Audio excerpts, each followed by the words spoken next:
Well, hello guys. We're back for another live Q&A, and lots of people are already here. I'll come to you guys in a minute. Tell us in the comments there where you're from and what time it is where you are, and I'll come to that in a minute. Few changes for people that are used to coming to these events. We've changed it to 7:30 p.m. UK time. Hopefully that helps people out. We're responding to some feedback there.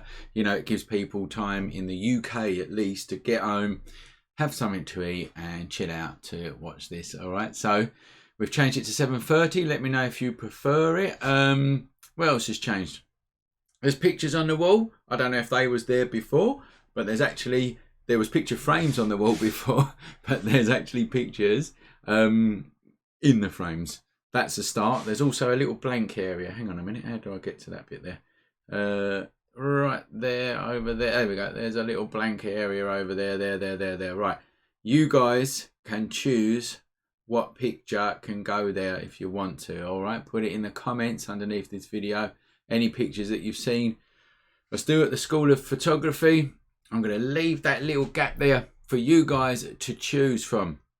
The other thing that's changed is tonight I've decided to have a beer with you all right? I sit here of an evening doing all of this. You lot are sitting at home drinking your wine and beer. I thought, well, you know what? I'm going to join in, all right? So I'm going to have a nice beer with you all while I'm doing this. Okay. We've got loads of questions. Check these out. I mean, I think this is the most questions that I've ever had in a live Q&A. So I'm just going to be honest from the start. I'm not going to get through them all, but I will give it my best shot. Okay, right, who we got here? We've got Geraldine from Wales. We have got Jarrett from, he doesn't say where he's from. Gary from Liverpool. Paul from the Isle of Wight. Steve from Chicago. 1:30 p.m. It's lunchtime out there. Oh, that's good. You can have a bit of lunch. You can have a beer. I don't know if you can have a beer at lunchtime, but why not if you can? Trudy from Dover in Kent. And Geraldine Bryce, we still haven't seen your artwork. What artwork? It's on the wall there. You can see it. That's all of mine. That up the top there. There. See that there? That one there? They are pinhole photographs. If I've got enough time at the end, I'll bring them down off the wall so you can see. They're made with beer cans. I took them with beer cans. Now, sorry, I was going to look for other people that are from all sorts of places. Doncaster, Mark from Doncaster, Daud from Pakistan, welcome. 11:30 p.m. out in Pakistan. Wow. Eric from Norway, Jose from Vancouver in Canada, Ajukuku, I think that says, from Nigeria.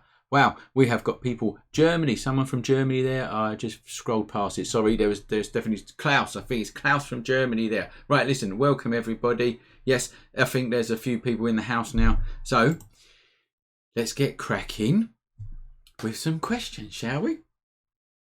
The first one is from Billy McMillan from Alabama in the United States.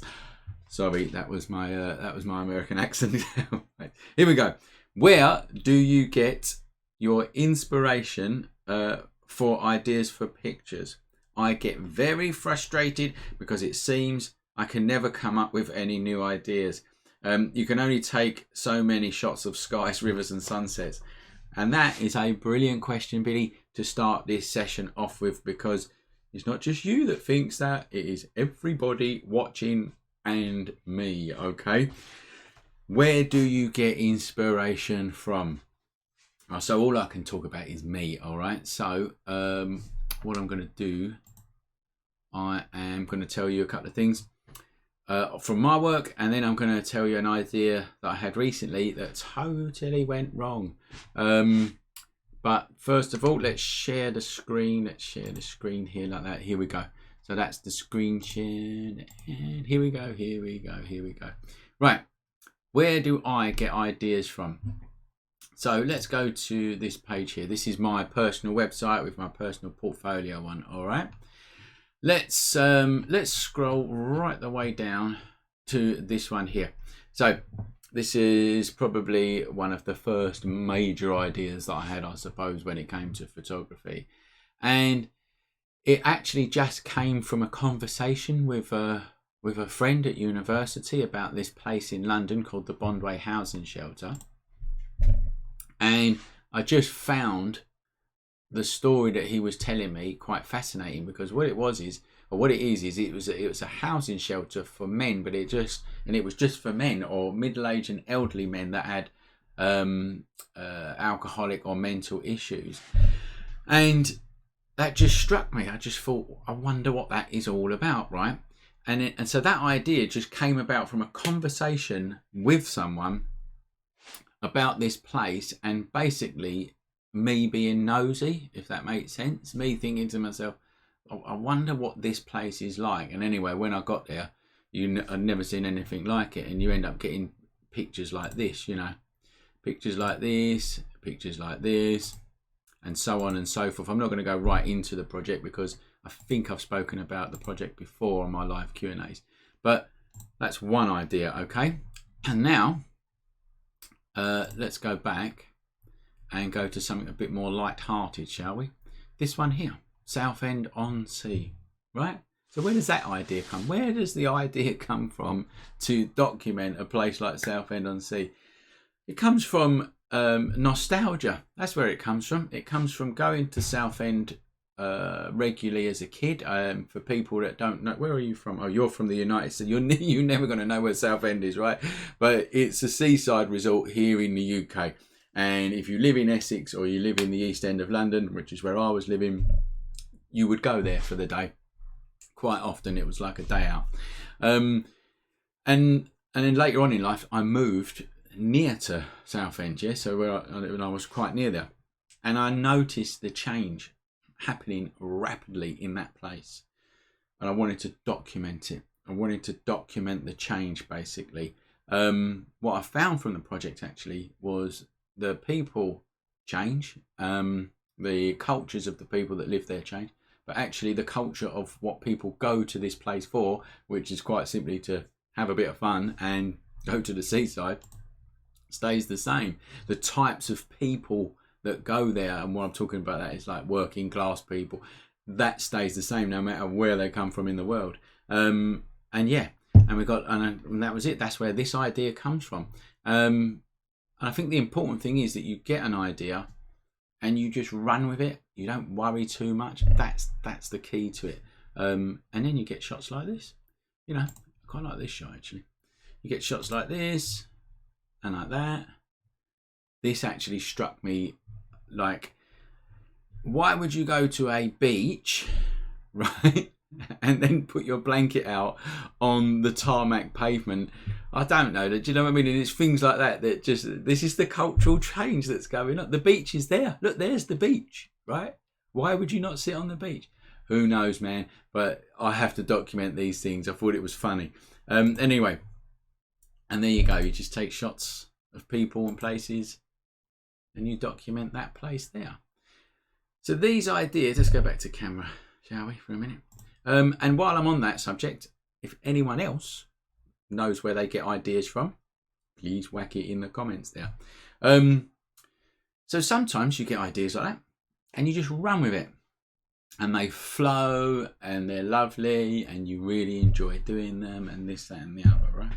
Other times you get ideas like I did yesterday, and you go out to try and take them pictures and it all goes to pot. Like yesterday, I don't even think I can show you, to be honest. Just give me 1 second. I'm going to see if I can get some of these pictures that went wrong yesterday.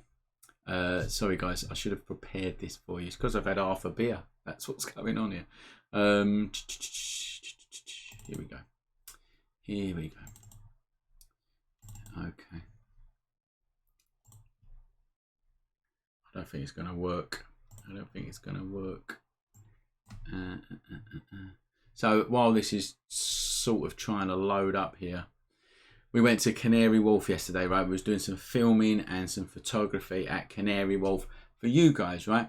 I was doing a video on reflections, and I had this idea for a shot, and in my head it was gonna go absolutely superb, and we filmed it. We spent a lot of time there and filmed it. We got to the place, set the shot up. I just show it to you. See, I wonder if I can. Here we go. Right, okay, let's go to the screen capture here. Okay, so this is Canary Wharf. This is in the middle of the daytime. So I got there and I've got this idea. So it's reflections, okay? You can see that, can't you, right? You're looking at this picture like I'm looking at this picture, and I'm thinking that of a nighttime is going to make a really cool reflection in the water here. We're going to get the train. This is the DLR, Docklands Light Rail train, that goes across there. That's going to streak through the frame. We're going to have all night lights going on. Oh, it's just going to be absolutely superb, right? That was the idea. That was the idea. Now, what actually happened was the nighttime came and, well, just quite frankly, it didn't happen, all right? So here we go. Where's the shot? I think that one there. Yeah, here we go. That one there. Let's have a look. There we go.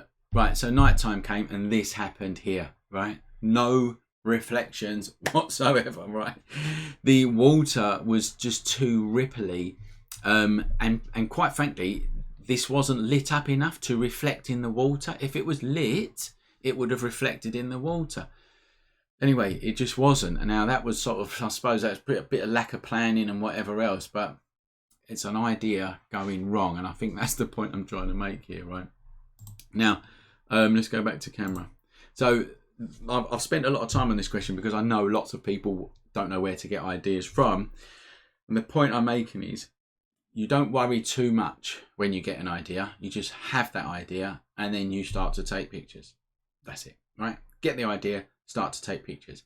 Sometimes it will work and that's it. It will work and you will flow with it and it will be absolutely brilliant. And other times it won't and you will just want to, you know, smash the camera on the floor or whatever. But that's the nature of the beast, right? Billy, you're doing photography because you want to create, right? It's as simple as that. So get out there and create and don't care what anyone says. Just get out there and create. Come up with an idea for a shot. Come up with an idea for a whole project. It doesn't actually matter. What matters is that you're getting out there and creating stuff. Whew, that was long. I'm going to take a sip. Cheers. Now, I wonder if anyone else has got questions. So don't forget, you know, regulars here know this. This is not just about me waffling on at you guys. Put comments in here for Billy here to see as well. All right. Nigel Downs ideas: decide on a location and photograph it throughout the seasons in macro and landscape. Yeah, it's a good idea. I've done exactly the same thing. I actually took a picture of one tree. This is a true story. One tree through the seasons. Fantastic oak tree, and yeah, it wasn't a great project, I don't think, but I don't know what, it kept me busy, and I enjoyed doing it, so that was the main thing. Anyway, I'm moving on. Thanks for helping out Billy there, and let's move on to the next one. Brent Collins, again from America, from San Diego this time. My question is about Photoshop. When I'm finished editing a photo in Photoshop, how do I save the edit and move the photo into Lightroom? Thank you. Right, Brent, first of all, I teach you how to do that in my Lightroom course. So if you do want to, you know, learn it in depth, go and check the Lightroom course out. Apart from that, I'm also going to show you here because it's actually really easy. I think that what you're doing, Brent, is you're just working in Photoshop and thinking, oh, I'll add it to Lightroom later. What you should be doing is working out of Lightroom into Photoshop, working on it, and then saving it, and it will automatically save in Lightroom. So Lightroom is your library. You should be importing all of your pictures through Lightroom first anyway, so they're there, and then the ones that you want to work on, you export into Photoshop. Let me demonstrate that for you right now, okay? I'm just going to shut this down, shut down that absolutely crap picture that I mucked up yesterday, and open up Lightroom like that, and open up Photoshop like that, and then change over to the screen capture like that, and then yeah, that's it. Now you can see you've got the screen capture there, right? So, and there's Photoshop, lovely. Okay, so you've got to imagine, Brent, that you've imported your pictures into Lightroom, which is what most people do and what you should be doing, as a matter of fact. You can work on them individually in Adobe Camera Raw and stuff like that, but really there's a reason that you have Lightroom and Photoshop together, and this is the reason. You've imported them in. Let's just pick this one for example. You've imported them in, and in this one here you want to do some adjustments in Photoshop too. You quite simply right click on it, you go edit in Adobe Photoshop. All right, it will then open up in Photoshop. And it will take its time and it will open up in Photoshop, and just like that. Right, while that's doing that, let's read some comments. That's opened up now. Thank you for the answer. That's all right, Billy, you're more than welcome. That's what this is all about. And there's a few more answers there for where you get ideas from in the live chat there if people want to look at it. Okay, so now what we've done is we've exported out of Lightroom, and now we're in Photoshop. Okay, let's do something drastic.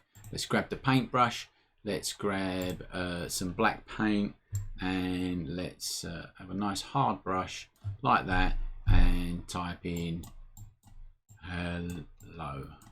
I'm not going to get it in. Hello. All right, very drastic move there on my picture. Once I've done my edits like that, I just press Control and S, or you can go obviously File and Save. The picture will then save, And as you can see then, there it adds a dash edit at the end of the picture. So we go back into, and I'm just going to shut it down now. So I'll just close it, okay? So what you've actually got to imagine there, Brent, is that you've done some edits in Lightroom, then you've exported it into Photoshop, done some more edits, and saved it and closed it down, okay? We go into Lightroom, and there it is already. It's already imported it into Lightroom. There's the original, so you won't ever go over the original raw file, the original DNG. That's always going to be there. And then next to it, you have your edit. Check this area out here, okay? So that is the first one, and then that's the edit. First one, edit. And it really is as simple as that. If you are using Lightroom and Photoshop together properly, that actually isn't a question. So the reason you're asking that question is because, like many other people out there, you're just using Photoshop. There is a reason that they're sold together, and that is one of them. I hope that's answered your question, Brent. If you're in the house, let me know. All right. Now I'm going to show you all something else as well, because I do not want this picture. So I'm going to right click on it. I'm going to go remove photo, and I'm going to go delete from disk. Okay. And then that will delete it from the Lightroom catalog. It will delete it from the disk, and it's gone forever. My original one is still there. Okay. Right. Let's now move on to the next question by Nigel Alexander in East Yorkshire, a bit closer to home this time. I'm presently working my way through the Lightroom course. There you go. Which I am enjoying the learning experience. Thank you, Nigel. My question is, in percentages, this is a good question, I remember reading it, yeah. In percentages terms, how much is it about getting the right image when taking the shot, as opposed to the amount of time spent in post-production?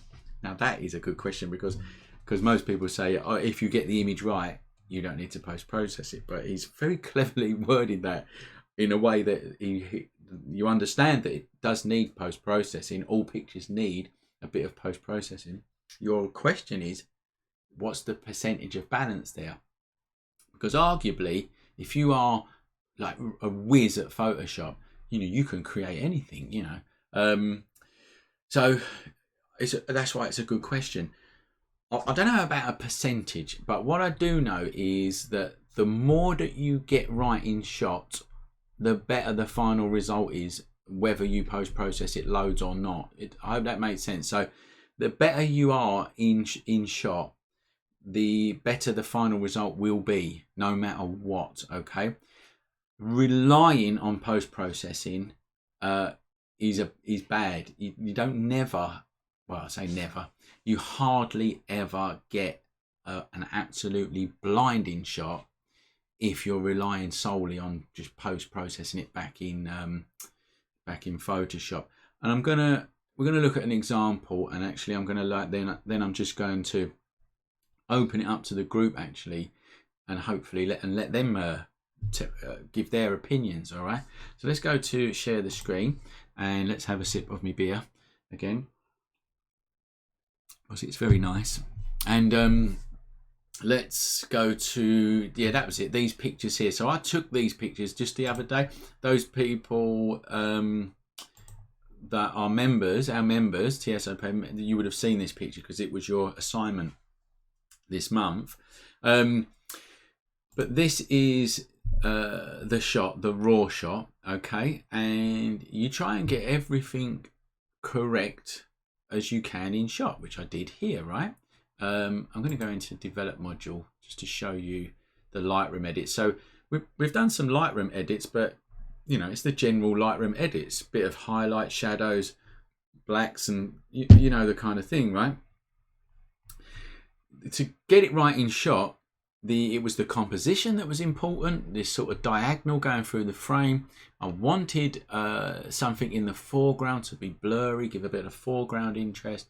I wanted the model to lean up against the door there. So everything was planned, everything was done in shot. I've got an 85mm, a really good portrait lens on, f2.8, and I've got a reflector over here somewhere, right over here, and it's reflecting in the sunset, there's a sunset in the background, there's a silver reflector, but it was reflecting in some warm light.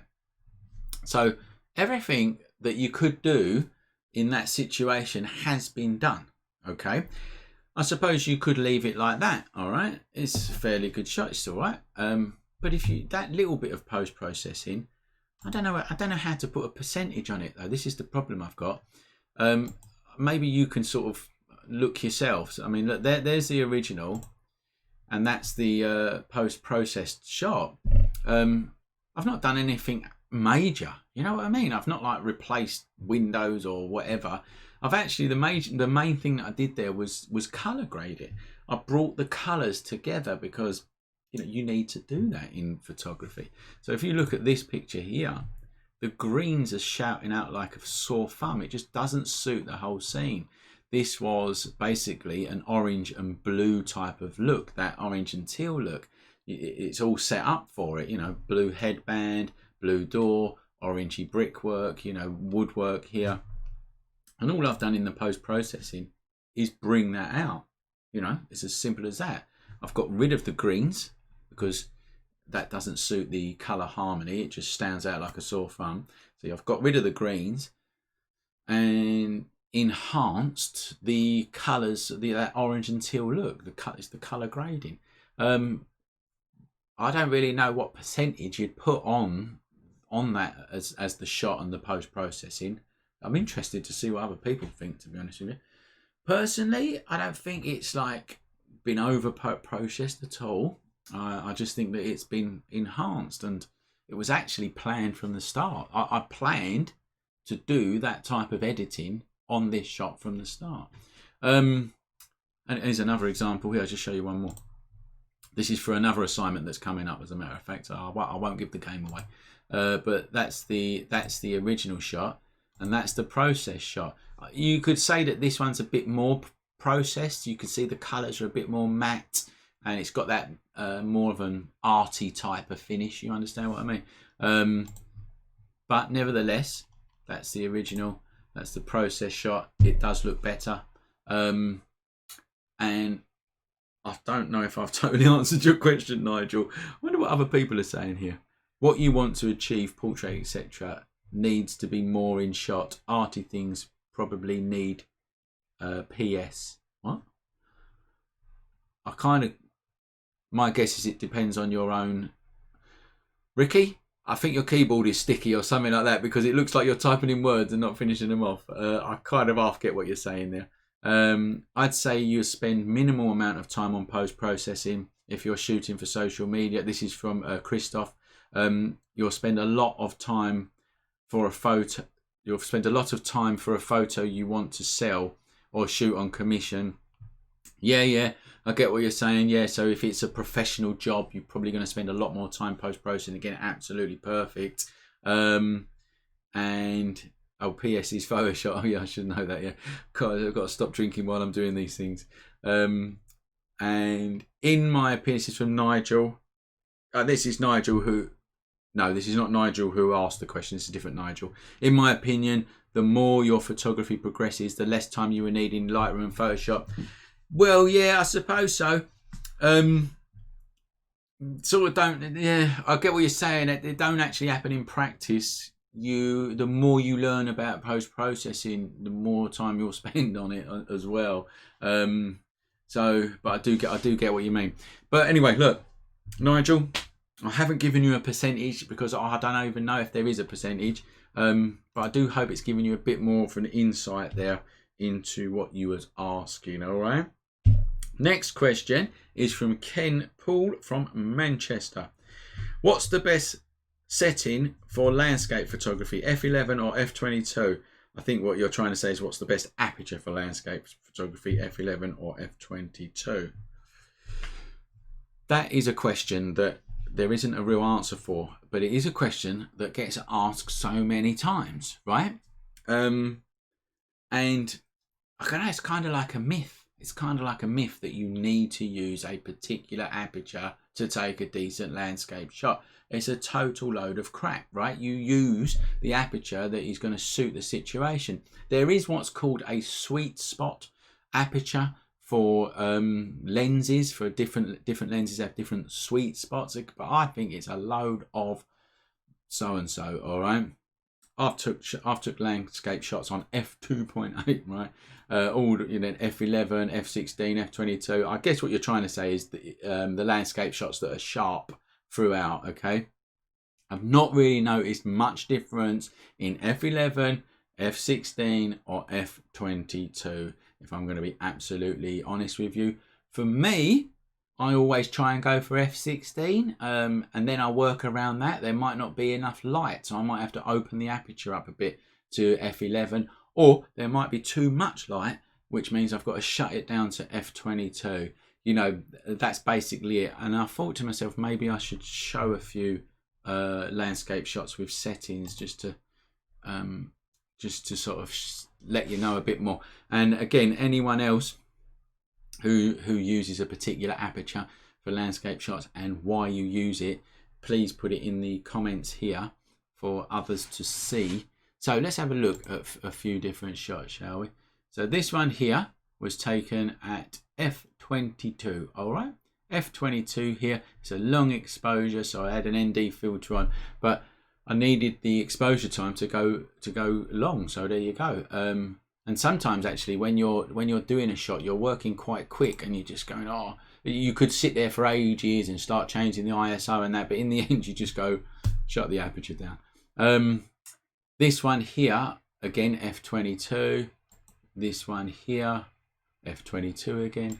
This one here is f20. Something's going on here because I'm pretty sure that this one wasn't f22. Okay, well there you go. It says f22. I think my Lightroom's playing up. I was absolutely sure that that was f11. Anyway.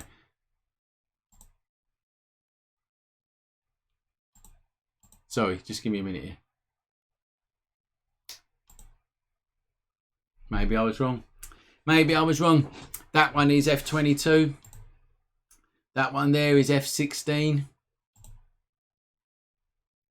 That one there is f16. What's this one here? This one here is f11. I'll tell you what, let's have a look at difference then.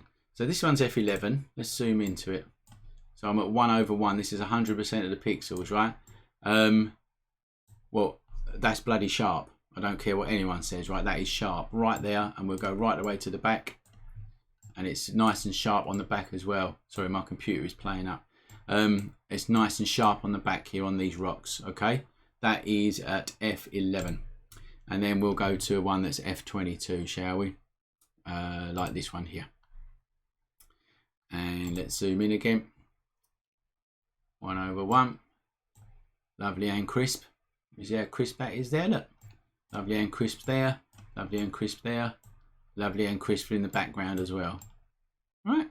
The reason why you think it looks softer in the background there is because of the atmosphere in between. Things far away have got cooler colours. It's just natural. You only got to look at paintings in like the National Gallery. The same thing happens. Far away things like mountains here have got cooler colours. It makes you think that it's softer. It's not. It's just that there's obviously loads of atmosphere in between it. There you go, right? So I've just shown you an f11 and f22. No difference. Hopefully that's answered your question. YouTube videos are going to confuse you because someone will go this. Someone will say focus stack a landscape shot. What? Why? Okay, let's move on to the next one. The next one is Ken. Oh, that's the one I've done. Yep. So hopefully Ken, that's on. Peter Lind from Denmark. I don't know if Peter's in the house here, but Peter, thanks for the video that you sent over. Appreciate that a lot. Okay. Okay. It says, "Hi Mark. This is a long one, right? So strap in. Hi Mark, I've been following your Q&As from the start and I love the relaxed atmosphere that you create during the sessions.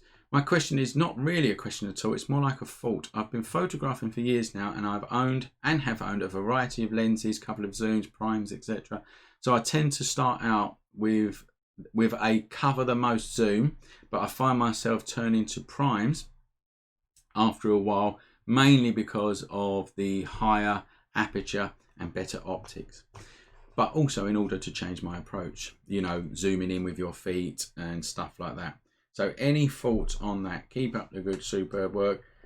You've got a good thing going on. Thanks, Peter. I really appreciate that. Let me take a sip before we answer that, okay? Now, I guess what you're trying to say is, what lens do you start with when you go out on a shoot? But I kind of have, I kind of stick to what I really like. So if it's a portrait, I've been doing a lot of portraits lately, as you can see for your assignments, right? It's the 85mm prime lens on my Canon 5D. I just love it. I mean, I just love it. I try, you know, I go out and then, like you say, Peter, I might, just for argument's sake, I might go, well, let's try the 50mm just to make sure. And then you go, no, you take it off, you put the 85mm back on, and it's just because I like that look. You know, it compresses the scene. Yes, I've got to move around more, just like you say, but I just like it. When it comes to landscapes or night photography, I tend to always use my ultra wide angle lens. Even though in my head, I think to myself, you should try something new now, Mark. You've been using that wide angle lens for about 10 years. You should try something new. So I go out and I put the other lens on, and then I think, no, I just don't like it. And I think that what you get from that is that you know what you like. That's it. You know what you like. I love that stretched out look. You know, I love the obscurity of it. It looks different to real life.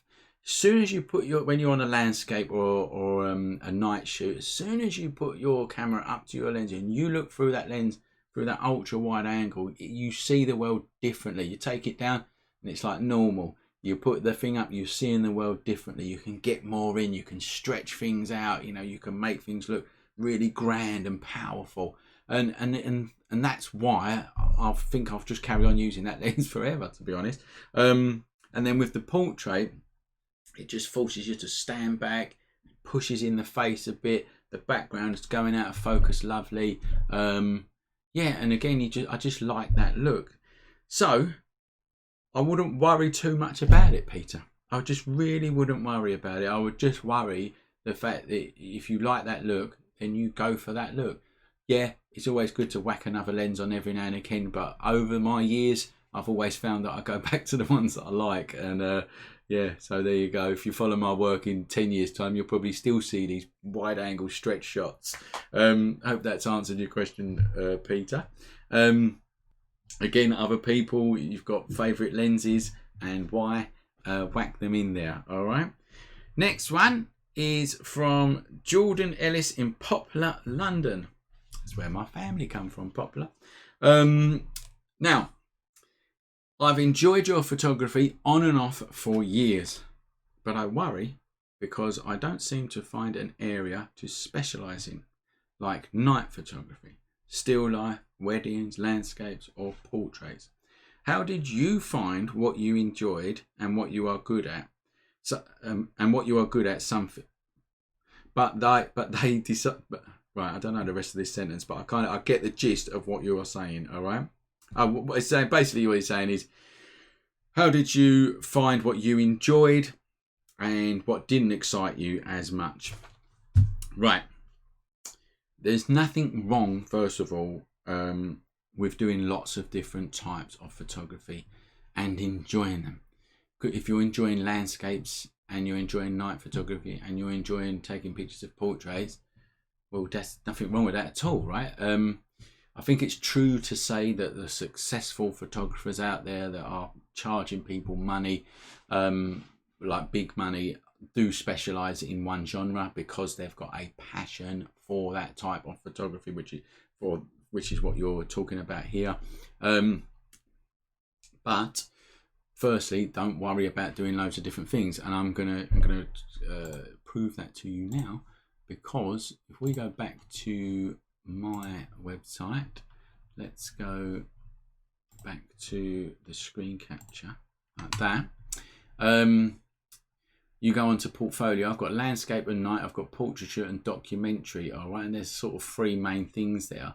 You know, so even in landscape and night, You've got night photography, landscape. I mean, the common thread throughout most of this is the fact that they are long exposures, or most of them are anyway. And I do love doing that. And again, it's because it gives another perspective on the world. So that's that. But what I really enjoy, I suppose, I think that was in there. I think that was in your question, something like that. Is documentary work, right? I'll go back to it here.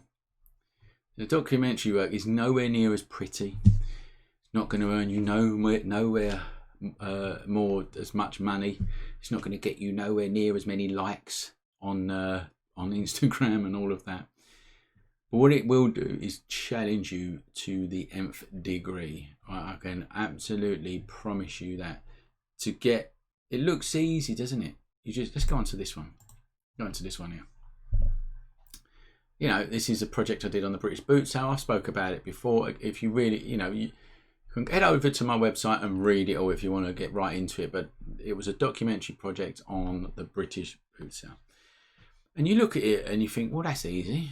You just walk around and snap away, and that's the end of that. But actually, it's really challenging. It's really challenging to tell a story. It's really challenging to find things that are actually going to be interesting in a picture, and it's challenging to talk to people that you don't know and ask them to take portraits. It's challenging because most people won't get your vision, and all of these things. And what excites me is that is the fact that it's hard. It's like, it's like you really have to gear yourself up for it. You get like a landscape shot.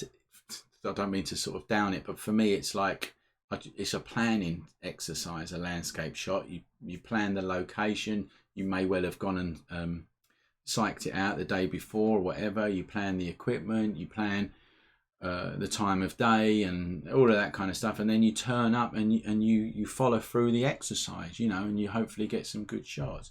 This is a totally different ball game. You can't really plan for it. You've got to get out there and you've got to be really instinctive. You've got to be really quick, and oh man, it's just a challenge, a real challenge. And that's where you get that, like as if you've scored a goal at Wembley Stadium, that kind of feeling when you really nail a shot and you get home and you look at it on the computer and you go, oh, this is exactly the story that I'm trying to tell. Here we go, look, like that.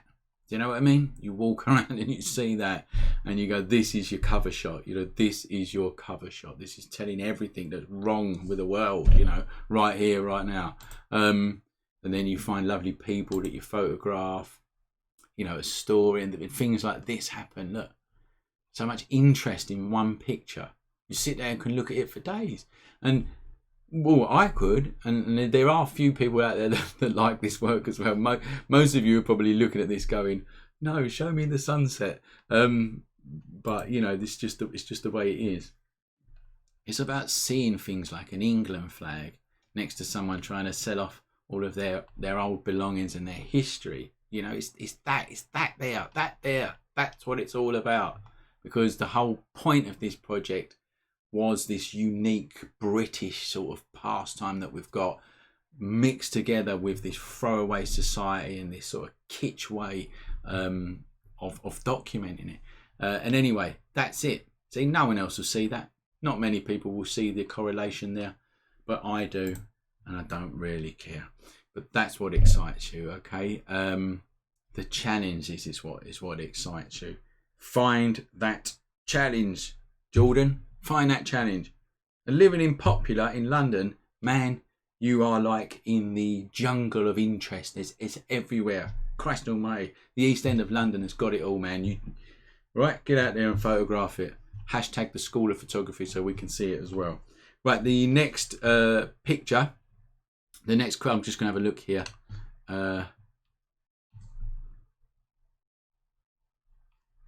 Sorry, I'm just going to see if there's anything here. It's Andrew from Wellington in Somerset's in the house, and I think there's a few personal conversations going on there, which is fine. This is fine. I just right. So I'll move on then. Now, Tony Kennedy from London Is it necessary? Let's go back to camera and let's have a drop of this. Is it necessary to get a monitor calibrated for photo editing, and what's the best way to do it? That's a question that about half the people watching this is going to want to know the answer to as well. Yes, get your monitor calibrated, and you can do it by getting a calibrator, a monitor calibrator. I use the X-Rite one, and I haven't got it here to show you. I use the one called the X-Rite Pro. There is another one called, I think it's called the Datacolor Spider. They seem to be the two popular ones, and they go up in price range to really expensive to about 80 quid, I think 70, 80 quid. The cheap one will do the job. Okay, the cheap one will do the job, and get one between you and your friends or whatever, or borrow one off of someone, because you know, once you get one of them calibrated, they sit in your drawer half the time. The reason you calibrate your monitor is quite simple, right? So I've got a monitor here that I'm looking at here. It's a proper photographer's monitor. I've got one as well in work, in the office, right? I calibrate this one here. The one in the office is calibrated. Whatever I work on here, I go into the office and it's exactly the same color. And videographer, Lewis, who's my videographer, he's got a screen that's calibrated. So I'm looking at my screen, looking at the videos that he's making on his screen over there, and the colors are the same. Does that make sense? So that's one reason why you should calibrate your monitor for when you're working with other professionals. And print labs, good print labs, of course, will have a calibrated screen. So you should be able to work on your picture on your calibrated screen, send it to them, and they should be able to view it on their calibrated screen, and it will look the same.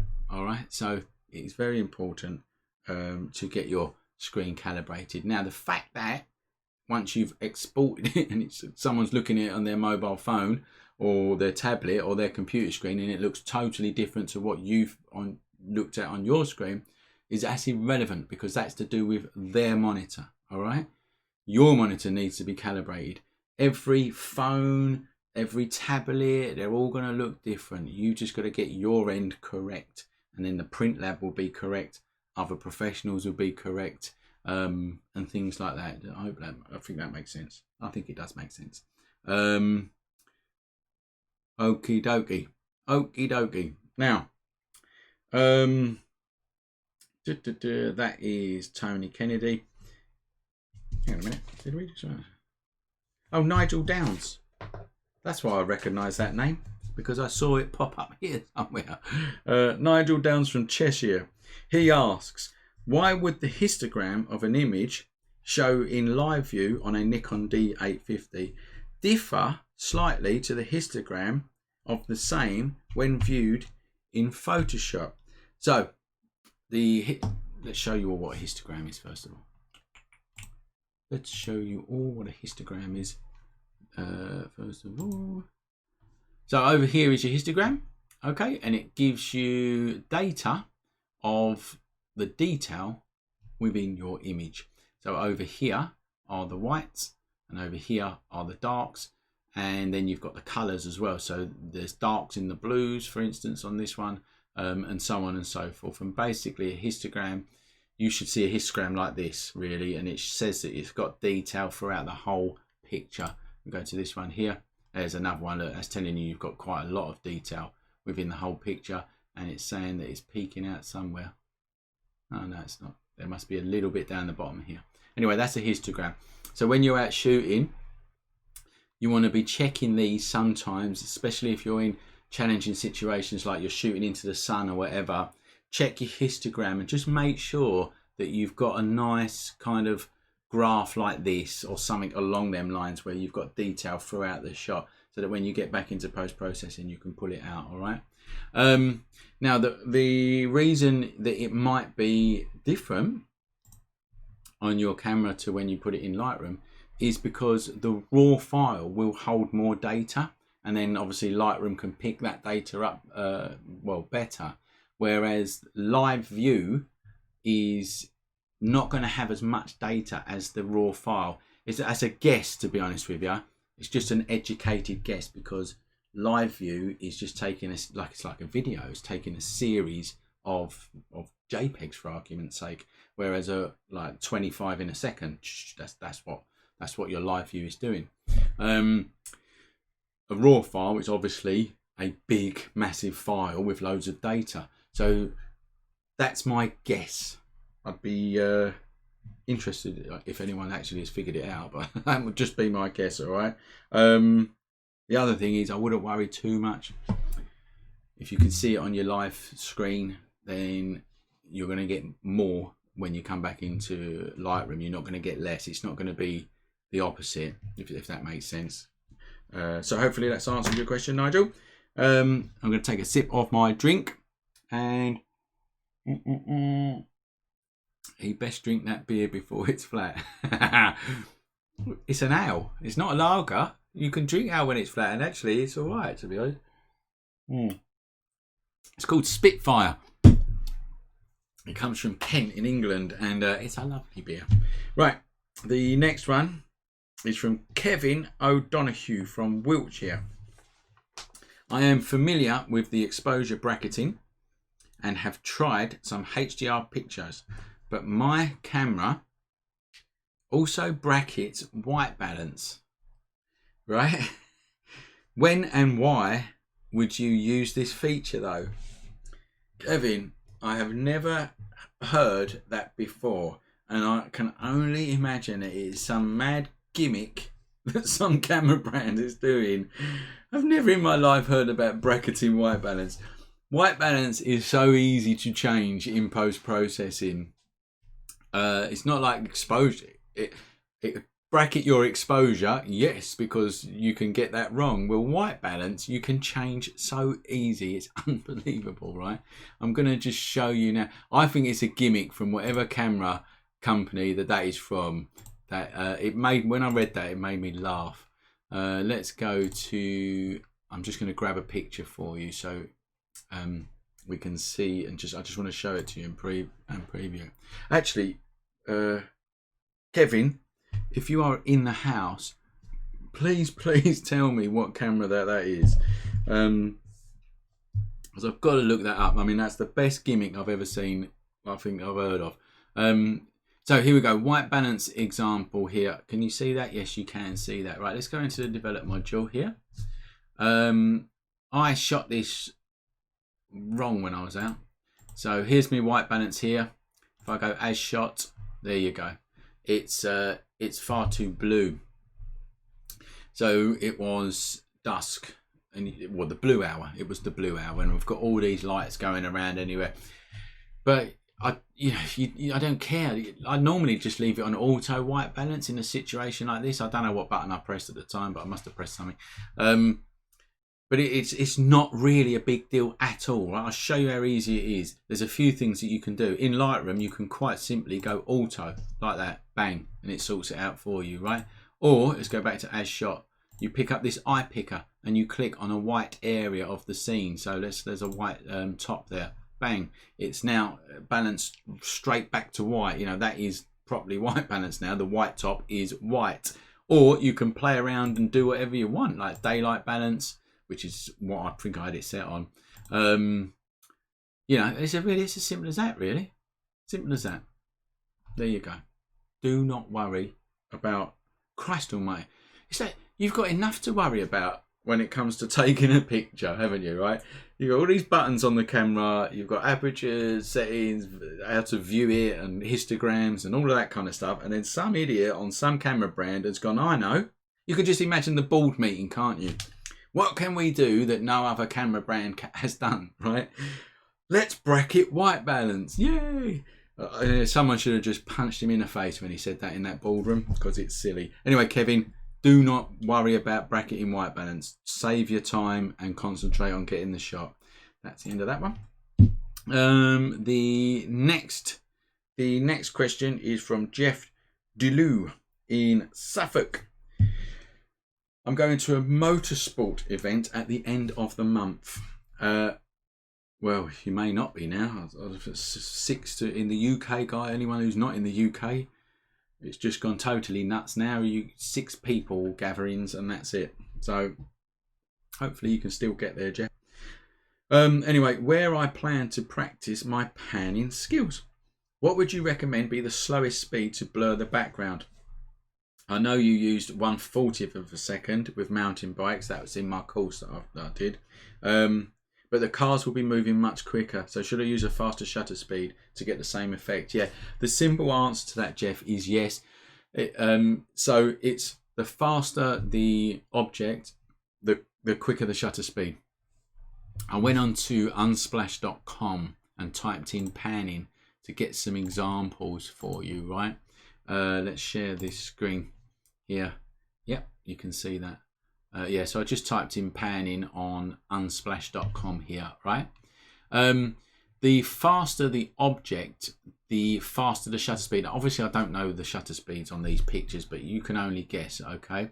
So like that's going quite fast. That would be a faster shutter speed than that, for instance. Obviously, that's someone walking and that's a car going fast, all right? Now, there is no hard and fast rule to this. There just isn't, because it also is going to depend on your zoom lens as well, how far zoomed in you are. So you could start around 140. If it's going to be at least that. I'm just going to take a total guess, but I reckon you'll be looking at 160th, 180th, possibly 125th of a second. If you're panning for motorsport, you could be like that. That's how fast you're going to be going, and I imagine you're going to be zoomed in as well. So I'm thinking probably 125th, 60th of a second, somewhere around there at a guess. What you've got to do is get there, and you've just got to start experimenting. And once you've taken, I don't know, a few shots or whatever, you will get it. You'll get that sweet shutter speed that you'll need for the shot. All right. Time is going on. I've got loads of questions here, and I mean loads and loads. So I don't. What I'm going to do is I'm going to answer one more, and then I'm going to look at some of these. See if I can answer some of your comments live. So I'll answer one more question. I've got so many. I'm so sorry, guys. I've got so many, but I will answer one more question from my list that you've all submitted, and then I'll look through the comments if that's all right with you guys. So let me. Yeah, I think I'll answer this one because it's something that a lot of people will ask. This is from Jan Parkhouse from Devon in England. It says, I've been playing with reflections and hopefully you've been having more success than what I did up Canary Wharf. But I've been taking shots of images through a mirror. However, I can't get the focus sharp. Could you perhaps give me some advice on the best settings to use? I usually use shutter speed priority or aperture priority. Thank you. Right, now, just because it's a mirror, it still should be sharp because what the camera is focusing on is some contrast in the image. So if you've got contrast, you know, like hair or an eye or whatever, the camera will focus on that. So I can only assume, obviously not without seeing anything, I can assume that you have focused it correctly. If it's gone beep, no, the camera's gone beep beep, and it's on the point that you want it, it's focused in. It could be that your shutter speed is too slow or your ISO is too high. So if you are indoors, inside, and you've not got enough light, if you're using shutter speed priority or aperture priority, your ISO could be on auto and it could be going too high. And when you've got lots of noise, it's going to make the picture look soft. So it sort of throws you off, but it's still focused, but it looks soft because it's got a lot of noise. That could be the answer. Or it could be that your shutter speed is too slow. So just have a look at your shutter speed. I'm trying to imagine the shot, so I'm thinking that you're fairly close to the mirror, you're not zoomed in that much, and you're handheld. So if that's the case, you do not want to be going below 60th of a second. I'd go for at least 125th of a second. So yeah, just make sure of them two things, and that probably does answer a lot of other questions because lots of people come up with that problem. And yeah, so that's that.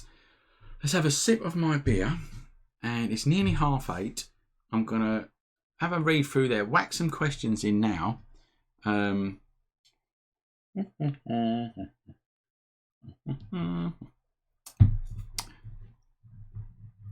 Here we go.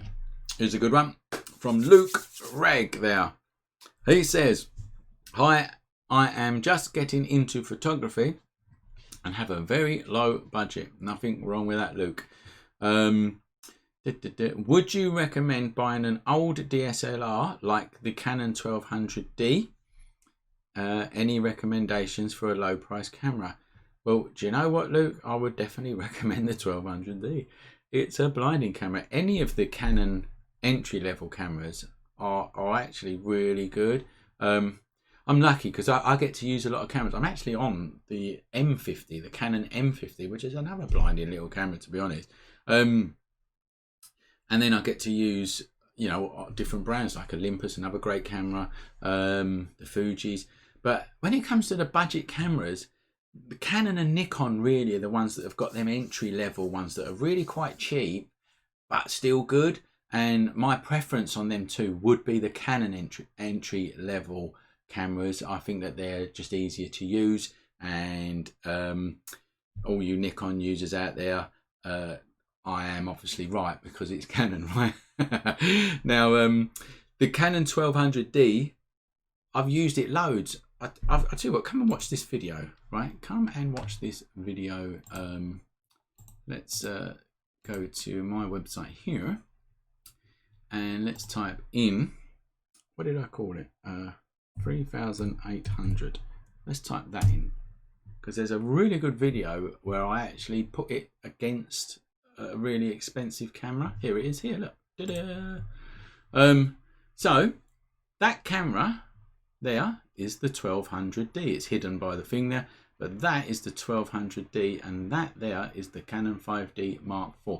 This has got the kit lens on. This has got like the pro lens on. Okay, in this video I put them to the test. Actually, we've got some pictures here. Look, there's the expensive camera, and there is the cheap camera.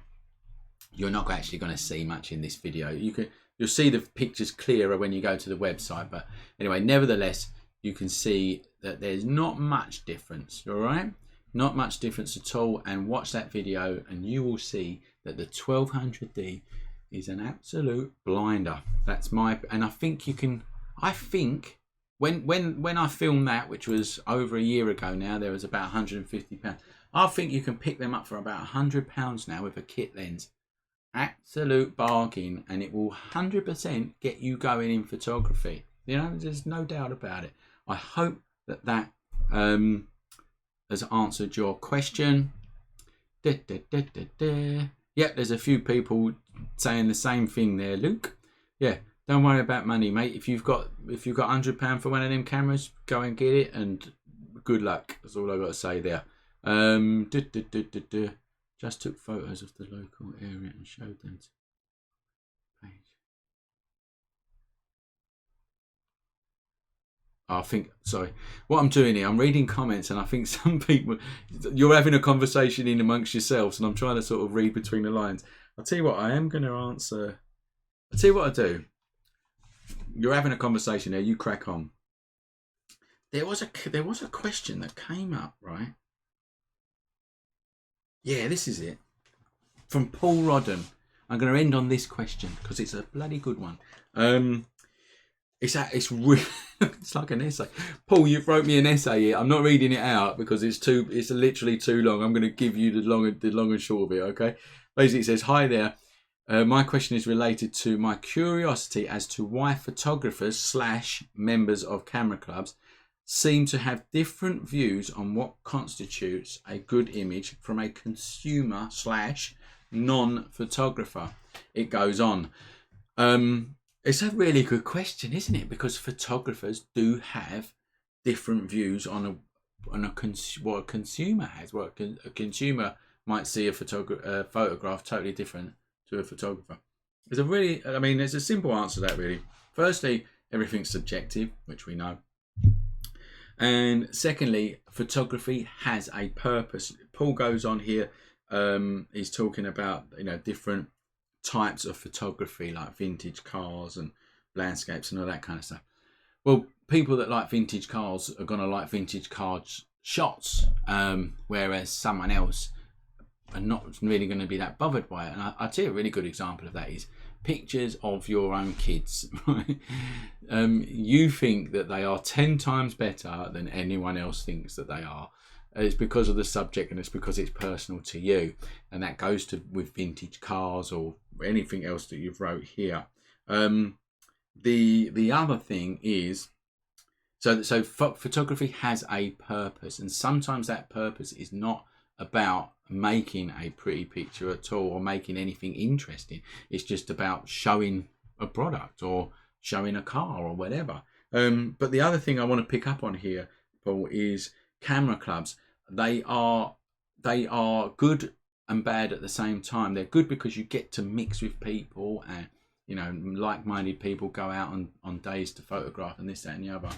But in my experience with camera clubs, there's never more a variety of people's opinions than in a camera club. All right, and especially with the judges, you should never take any notice of them, because you could I don't even know where they come from half the time, to be honest with you. And you would show a picture to, and then one of these judges would say it's brilliant, and then loads of other people would say it wasn't good, and then vice versa, you know.